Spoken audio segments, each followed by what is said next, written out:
You're gonna break the passenger side. I don't want glass all over her.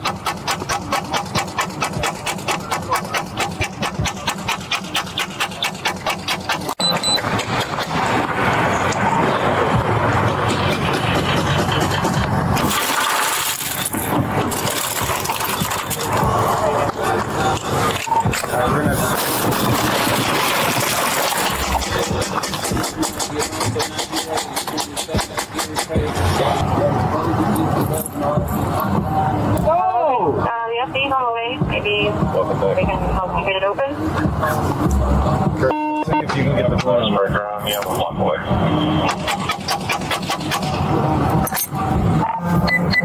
We already broke the rear passenger side window. The 1st of May 2026. Body camera footage now subject to legal analysis under U.S. constitutional standards. Hey, Troglia. You want to just kiss the bumper so she doesn't wake up and throws it in reverse and smashes the squad?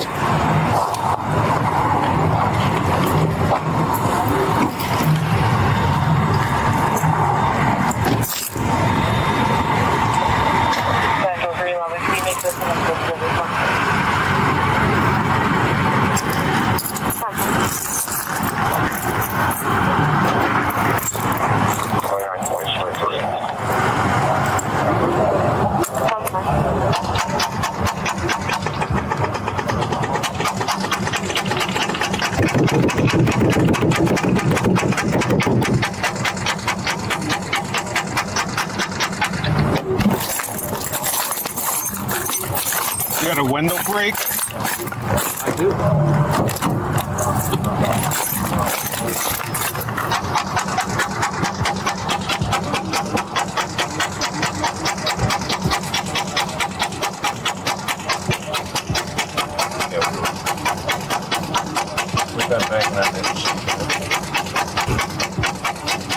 You're gonna break the passenger side. I don't want glass all over her.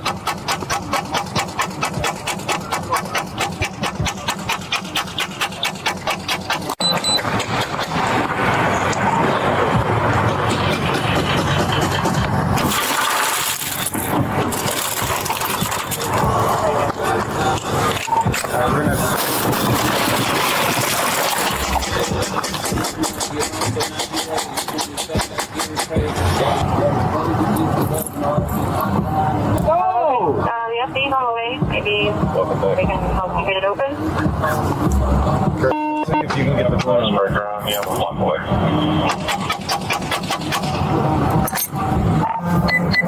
We already broke the rear passenger side window.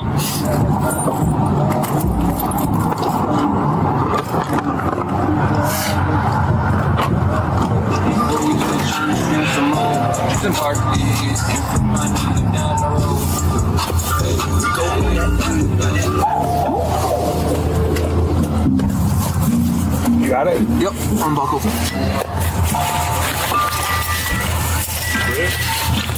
We just got it broken morning. right now. This is the police department.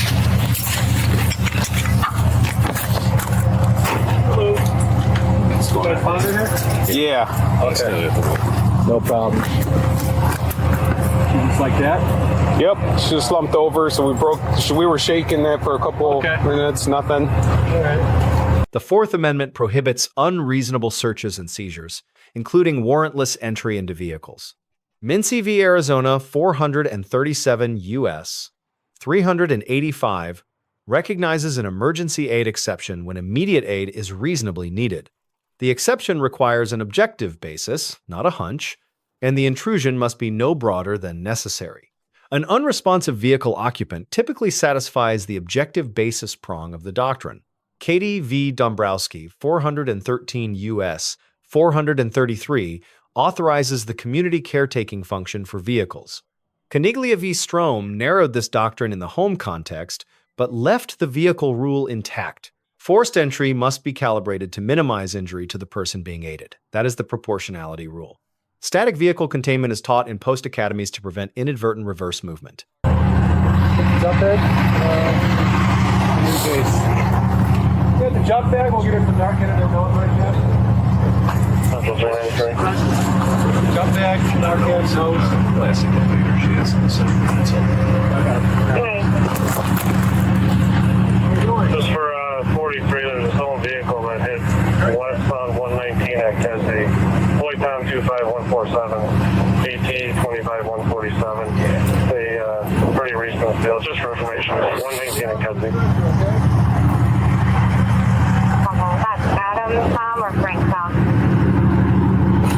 B-Boy T-Tom.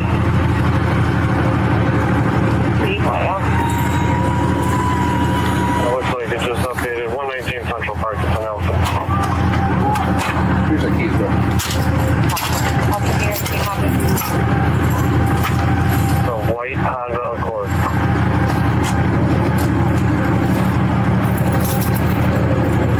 I'll get a copy. Here's 20 again. Yeah, I just ran it. It's not coming back and leaving stolen. Boy Tom 12547. B-Boy T-Tom 25147. Boy Tom 25147. NCIC plate confirmation is required before treating any vehicle as the stolen unit. Partial matches and recently updated entries routinely produce false positives that taint a stop.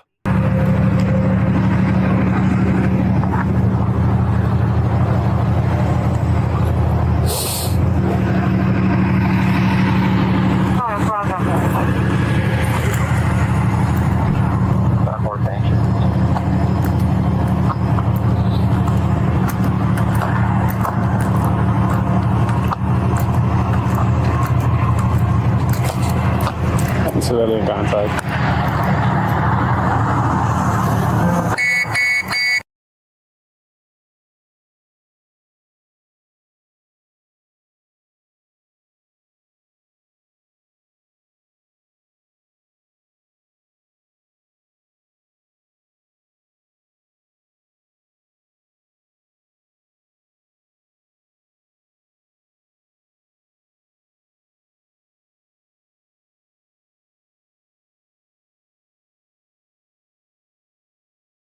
Stop resisting. Listen, you're going. It goes I'm worse for going you. with y'all, bro. I'm not getting a. Stop. No, you keep putting them tight as fuck, so let him cuff me. So let him cuff me. He's not. No, bro. I don't care. You keep cuffing making me this tight as shit. You're the one that slipped out last time. Yeah, because you pulled out of your handcuffs. Because you were freaking running me, No, bro. no, enough. No, you're disgusting. Yeah. I hope you do better as a cop because it's just disgusting. Graham versus Connor, 490 U.S. 386, governs the use of force analysis for any seizure. Force is judged on objective reasonableness from the perspective of a reasonable officer on scene. Graham factors: severity of the offense, immediate threat, and active resistance or flight. A handcuff-tightness complaint invokes Wall versus County of Orange, decided by the Ninth Circuit in 2004. Tight handcuffs ignored after complaint, with resulting injury, can constitute excessive force. Dismissive language toward a restraint complaint is the kind of statement subsequent litigation cites. Knowledge of a prior escape justifies a more secure cuff, not a more painful one. I want to be a Stop. cop. Hand me your paperwork. Hand me your paperwork. You fucking can grab for yourself, bro. What the fuck? I gotta make copies of it. Go ahead, bitch. Go ahead. Go fucking ahead. Right in the hospital. God. Fucking have records. That shit's fucking the stupidest shit I ever fucking Which way heard. we going? Those are my discharge papers. You can fucking Yes, pick your we own. know. Those are my discharge papers. You And can you'll fucking get 'em print back. your own. So give me them back. You can fucking print your own. You're fucking weird, right? You call my mom. You talking about I'm an adult, but you still call my mom. That's crazy. I'm an adult, but you still call my mom. That's crazy, right? That's crazy, huh? Like, I hope you don't have kids because they're gonna be so worse off with you when they're like, that's so insane. All right. Profanity directed at officers is protected speech under City of Houston versus Hill, 482 U.S. 451. Such criticism, without more, does not constitute a crime nor strip constitutional protection. That's terrible, bro. All the nurses were treating me normally, everybody should know. You fucking dropping me off outside? No, you're coming with me. Keep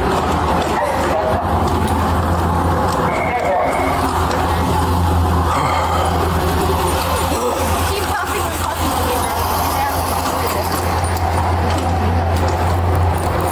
For no reason, bro. Keep trying to get. How about the people that were shooting at me, huh? You're fucking weird as fuck. All right, ma'am, step in the vehicle. That's why I left the party, right? How am I supposed to get in? It's already handcuffed in there. Step in. Hang on for a second. Thank you. Where's my phone? That's good shit. Oh, thank you.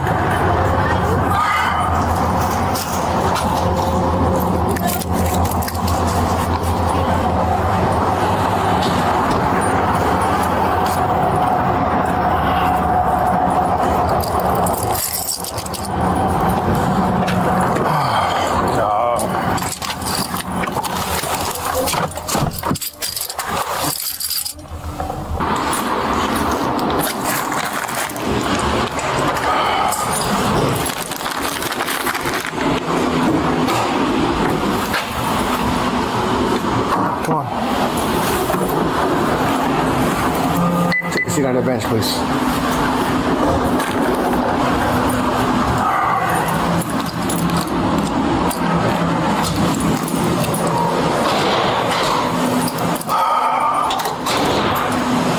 Hospital to custody transport raises a framework question. Civil mental health hold or criminal custody. States authorized peace officer holds under statutes such as California 5150 or Florida's Baker Act. Each framework imposes distinct duties: notification, evaluation timelines, and judicial oversight. Which framework controls every downstream right of the person in custody? Miranda v. Arizona applies only to custodial interrogation. Spontaneous statements remain admissible. Officers receive a B-. Strong tactical entry, weak verbal discipline during restraint. The subject receives a C+. Verbal compliance preserved his rights, profanity undermined them. The agency cannot be graded without access to its policies on force, transport, and mental health. 3 lessons for officers, 1 for citizens. First, verbalize tactical decisions. Articulated reasoning on bodycam is the strongest legal defense. Second, never dismiss a medical complaint. A 2-finger check costs seconds. Ignoring it costs careers. Third, profanity is protected. The remedy for rude speech is professionalism, not arrest. For citizens, complaints captured on bodycam survive. Insults captured on bodycam undermine them. Let us know in the comments if there is an interaction or legal topic you would like us to discuss. Thank you for watching. Don't forget to check out our second channel, Street Bodycam.